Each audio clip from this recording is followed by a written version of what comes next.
战争与经济是一个相互关联的主题，经济状况引爆对战争的发生和延续，战争方式也对经济产生广泛且深远的影响。战争会导致食物和能源供应短缺，使物价上升，生活成本上升，而为了满足军事胜利的需要，必须对消费品生产及人力进行重大调整，包括生产、动员和分配资源，以维持战争消耗之所需。举个例子，在第二次世界大战期间，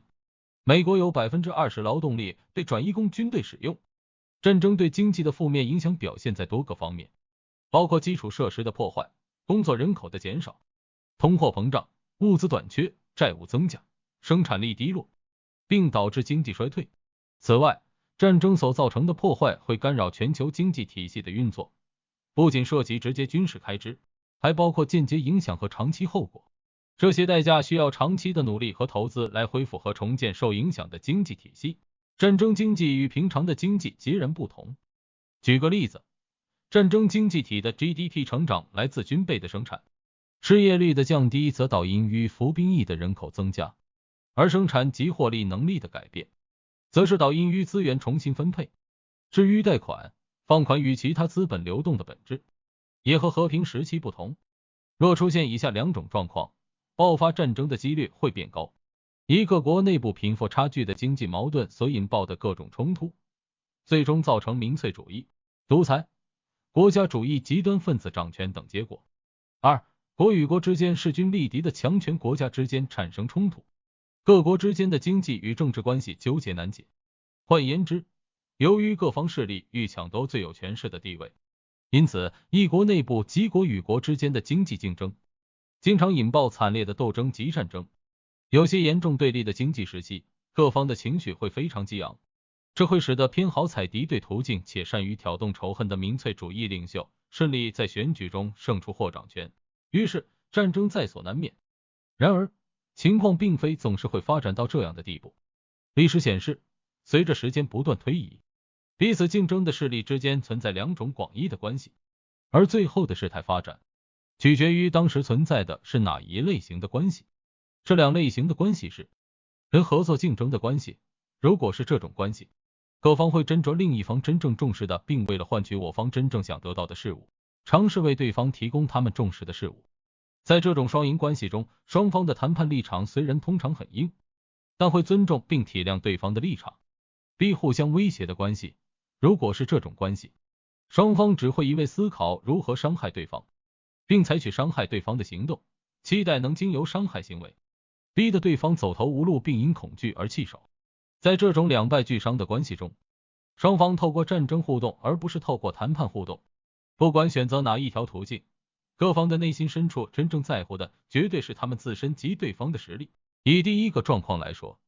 每一方应该都意识到另一方有可能对他们动用武力，并深知不过于咄咄逼人的交流才能达到理想的结果。而以第二个状况来说，每一方应该意识到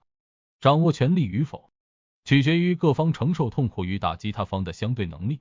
所以，如果其中一方基于有太多未经试验的打击方法可用，而难以精准厘清另一方实力有多强大，或惩罚我方的实力有多强大，那么第一个途径将是较安全的选择。